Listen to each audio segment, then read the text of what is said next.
नमस्कार दोस्तों, कैसे हैं आप सब लोग। मैं स्वागत करता हूं मेरे एक नए वीडियो में।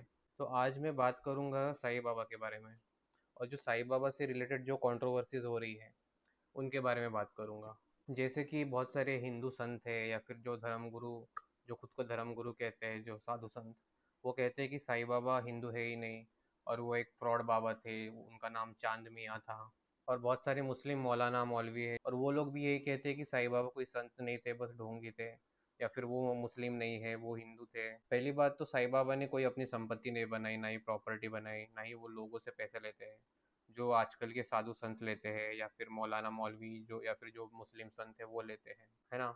साईं बाबा ने ना ही कोई प्रॉपर्टी बनाई, ना ही उन्होंने पैसे कमाए। वो भिक्षा मांग कर खाते थे। तो वो ढोंगी कैसे हो गए? ढोंगी तो वो है जो ढोंग करके पैसे कमाते हैं। साईं बाबा ने एक रुपया नहीं कमाया। और दूसरी बात, जो उनके चमत्कार है, तो लोग कहते कि वो कुछ हाथ चालाकी करते थे, या फिर लोगों ने मनगढ़ंत कहानियां बना के उनके चमत्कारों के बारे में बताया। ऐसे कई लिखित पुरावे हैं जहाँ पे उनके चमत्कारों के बारे में लिखा गया है। कई सारे लोग जो है वो, उन्होंने उनके चमत्कार देखे हैं।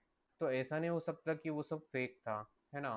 क्योंकि ऐसे बाबास तो कई आते हैं, लेकिन उनका नाम इतना नहीं होता जितना साईं बाबा का हुआ है। और साईं बाबा की जो समाधि है उसको जागृत समाधि कहते हैं, यानी जीवित समाधि। मतलब वो अभी भी, उनकी चमत्कार, उनकी शक्तियाँ अभी भी जिंदा है। और मतलब जो लोग भी अभी शिरडी जा रहे हैं तो उनकी इच्छाएं पूरी हो रही है, इसीलिए जा रहे हैं ना। शिरडी में आप देखो कितनी गर्दी होती है।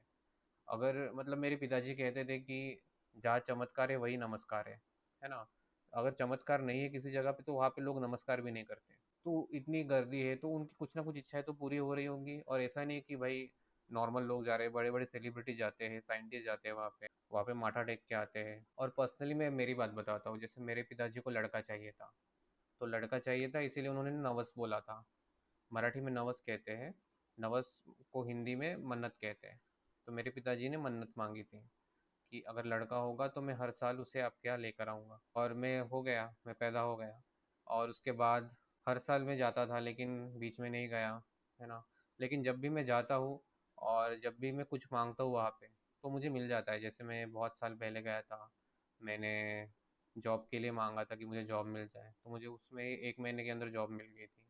मेरी तबीयत ख़राब रहती थी पहले, और तब मैं जब भी जाता था और मांगता था कि मेरी तबीयत ठीक हो जाए, तो मेरी तबीयत ठीक हो जाती थी। ये मेरा पर्सनल एक्सपीरियंस है। और साईं बाबा को हम ये नहीं कह सकते कि वो बस मुस्लिम संत थे या हिंदू संत थे, क्योंकि वो मिक्स थे। मतलब वो कहते थे ना, सबका मालिक एक। तो वो सब में मानते थे, क्योंकि अगर आप उनकी और बार उनकी जानकारी निकालोगे तो आपको पता चलेगा कि वो हिंदू भजन गाते थे। मतलब जैसे भगवान राम के, भगवान कृष्ण के ये भजन गाते थे, है ना। लेकिन उनका पहनावा जो था वो मुस्लिम जैसा था।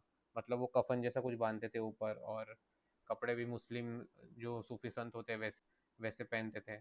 और कुछ लोग ये बोलते हैं कि साईं बाबा जो थे वो कन्वर्ट करते थे। कन्वर्ट क्यों करेंगे भाई? वो खुद धुनी जलाते थे, जैसे हिंदू रिवाजों में धुनी जलाते हैं हम लोग। वो भजन गाते थे, वो राम की कथाएं बताते थे, वो भगवान कृष्ण की कथाएं बताते थे।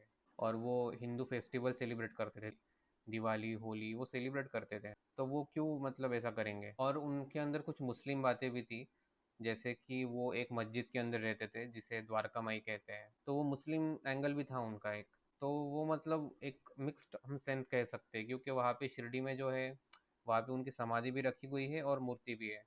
मतलब मुस्लिम आके भी माथा टेकते हैं वहाँ पे, और जो हिंदू है वो मूर्ति की पूजा करते हैं या फिर माथा टेकते हैं। उनका उनका कोई धर्म नहीं था, वो धर्म से फ्री थे। तो यही मैं चाहता हूँ कि मतलब जो आजकल लोग हैं, या फिर जो बड़े बड़े जो खुद को धर्मगुरु मानते हैं, जो मुस्लिम के धर्मगुरु है या हिंदू के धर्मगुरु है, एक तो साईं बाबा का मजाक उड़ा रहे हैं, उन्हें क्रिटिसाइज कर रहे हैं। फिर ये लोग भी, अगर ठीक है आप किसी चीज़ में नहीं मानते हो तो आप ठीक है उनको क्रिटिसाइज कर लिया तो ठीक है, लेकिन उनका मजाक बनाना है, उनको गंदा गलत बोलना, ये तो गलत बात है ना। तो ऐसी बात है। तो मैं तो अपनी पर्सनल ओपिनियन में मैं तो मानता हूँ उन्हें उन्हें संत, है ना। भगवान तो नहीं मान सकते उन्हें, क्योंकि उनको भगवान कहना भी गलत होगा, लेकिन उनको हम एटलीस्ट संत कह सकते हैं। ये अकॉर्डिंग टू मी, मुझे ऐसा लगता है। बाकी आपकी क्या राय है, आप बता सकते हो। वैसे भी मुझे ज़्यादा व्यूज़ तो आते नहीं हैं, लेकिन अगर इनकेस आ गए और आपको आपकी कोई राय होगी तो मुझे ज़रूर बताएं, कमेंट्स में ज़रूर बताएं। और देखते हैं लोगों की क्या राय है। ठीक है, अगर आपको ये टॉपिक अच्छा लगा होगा और मेरी बातों से आप सहमत होंगे तो लाइक और सब्सक्राइब कर दीजिएगा। और मिलेंगे हम नेक्स्ट वीडियो में। तब तक थैंक यू सो मच।